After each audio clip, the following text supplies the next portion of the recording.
In our highly polarized political culture, it's extremely rare to see both sides of an issue come together to have an honest discussion about any controversial topic. Typically, what you have are two sides existing in their own ideological bubble and talking past one another, and the trans debate is no exception.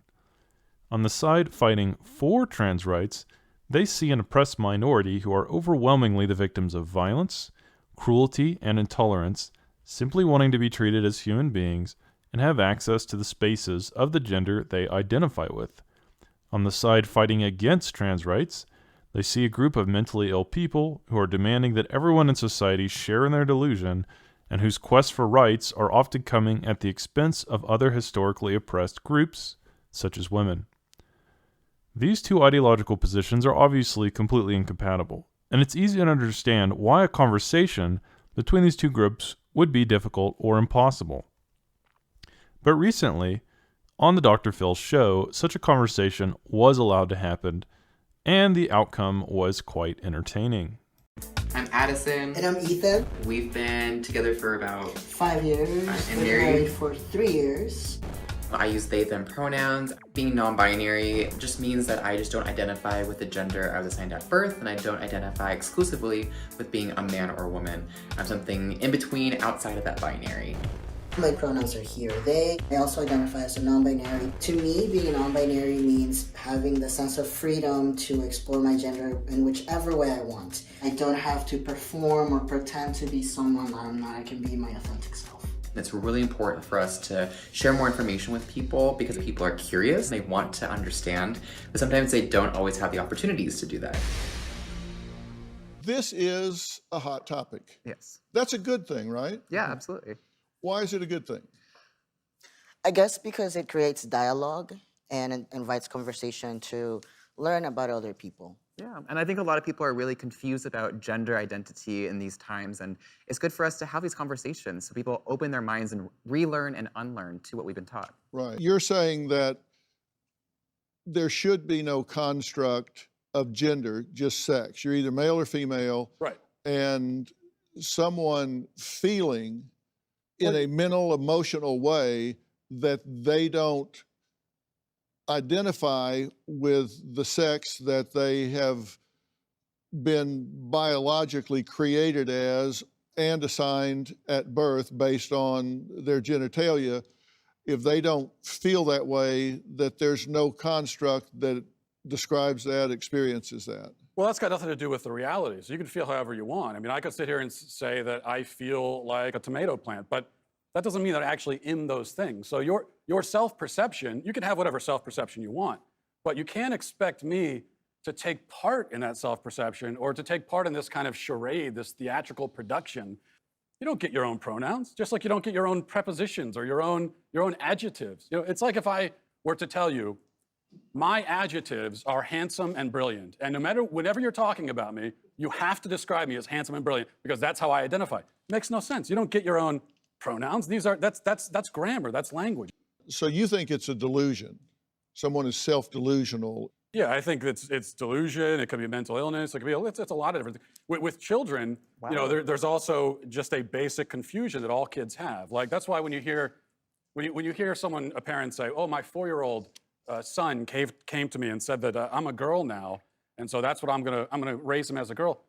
No, you're a 4-year-old. I have 4 kids. When a 4-year-old boy comes to you and says, "Oh, I'm a girl," here's a good follow-up question. What is a girl? Ask him what he means by that. What do you mean by girl? And when you ask him that, here's what he'll tell you. He will tell you what he really means is that he wants to do some of the things that girls do, like play with the dollhouse, or you know, he likes the color pink. That's fine, play with the dollhouse, but you're still a boy. And that's a question I would like to throw out to other members of the panel, actually, because just like the 4-year-old can't answer what is a girl, well, this is one of the problems with this left-wing gender ideology, is that no one who espouses it can even tell you what these words mean. Like, what is a woman? Well- Can you tell me what a woman is? No, I can't. So already, you're beginning to see the problem in this debate. Matt Walsh has just made the claim that when a 4-year-old boy thinks he wants to be a girl because he enjoys some stereotypical girl things, the young boy doesn't know what being a girl means. Matt then extrapolates from that question by asking Addison and Ethan what they mean when they use the term woman, and they can't answer the question. You stood up here and said trans women are women. Yes. Tell me what you mean. What is a woman? Womanhood is something that, just as Ethan explained, I cannot define because I am not But myself. you used the word, so what did you mean when you said trans women are women if you don't know what it means? Right? So here's the thing. So I do not define what a woman is because I do not identify as a woman. Womanhood is something that is an umbrella term. It includes people That describes what? people who identify as a woman. Identify as what? As a woman. What is that? Was to each their own. Each woman, each man, each person is going to have a different relation with their own gender identity and define it differently. that doesn't- And so I'm not trans asking for women are women too. Okay. And you want to hold on, Just say it hold on. again. Trans You women want are to women. reduce. What you listen, won't even listen. tell me You what the want to word reduce, means, though. So you that's want to the reduce problem. women. You want to reduce men down to maybe just their genetics, our genitals, No. our chromosomes, right? That's what you're What saying. you want to do is that's what we what are you at the end of the day. want to do is appropriate women. You want to appropriate womanhood Okay. and turn it into basically a costume that could be worn.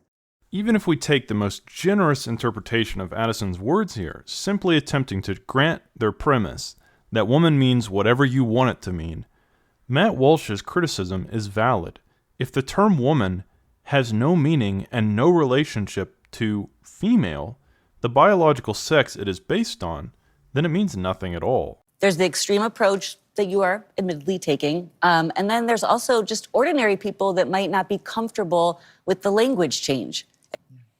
Well, why is it important for educators to teach about gender identity, gender presentation, and pronouns? Why do you think that's important?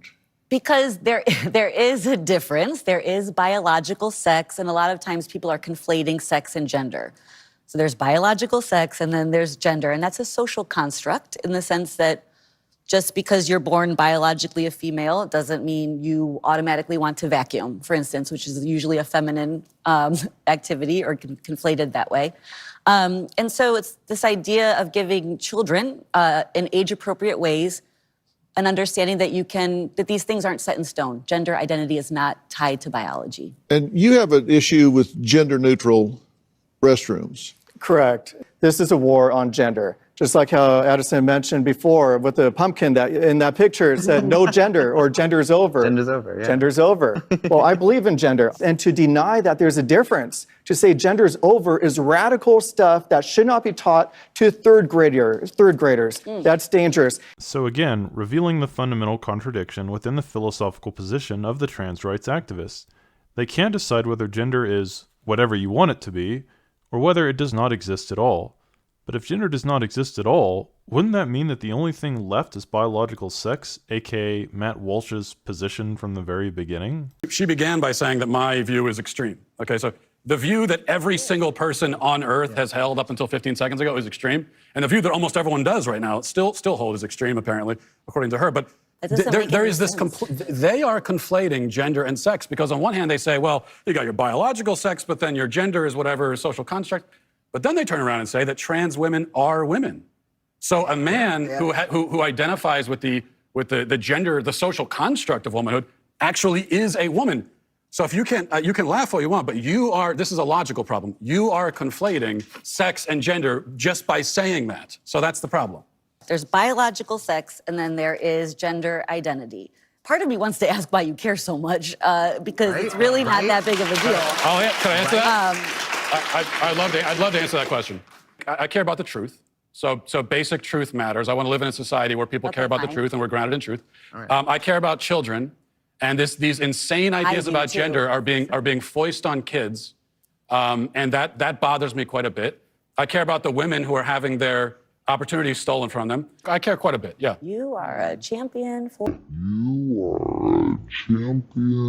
women. And then at the end, Dr. Susie has to get her little jab in at Mr. Walsh because he expressed legitimate concern that by erasing the meaning of the word woman and replacing it with, well, nobody knows what exactly, it's going to have a harmful impact on biological women in our society, which it already is. If you extrapolate and continue on, then it leads to to gender-neutral bathrooms, which they're doing at the school district next to us, and they're doing that throughout the country, and gender-neutral bathrooms and locker rooms, and that's just not safe. That is a dangerous situation to keep them combined in the same space. Yeah. How do you feel about the gender-neutral bathrooms and locker rooms? Yeah, Matt? well, I agree with my fellow Matt over here. Loudoun County is a famous case that the Daily Wire we helped uncover.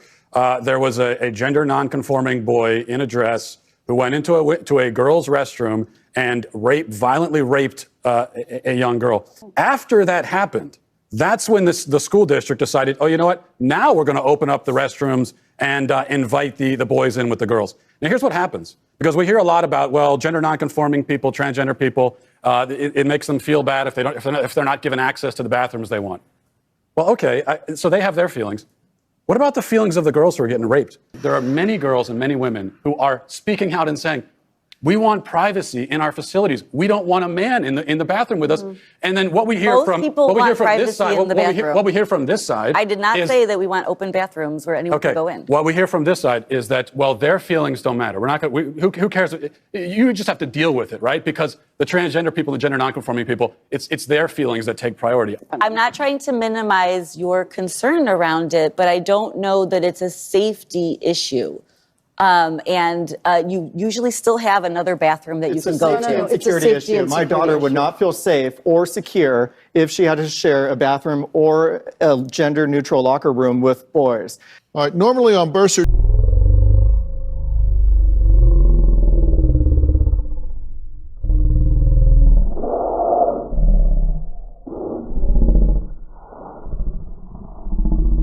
Anyway, guys, I hope you enjoyed this little discussion about gender pronouns on the Dr. Phil Show. I actually covered the unfortunate rape and sodomization of a young girl in a Loudoun County school bathroom by a gender non-conforming biological male in a previous video if you're interested in learning more.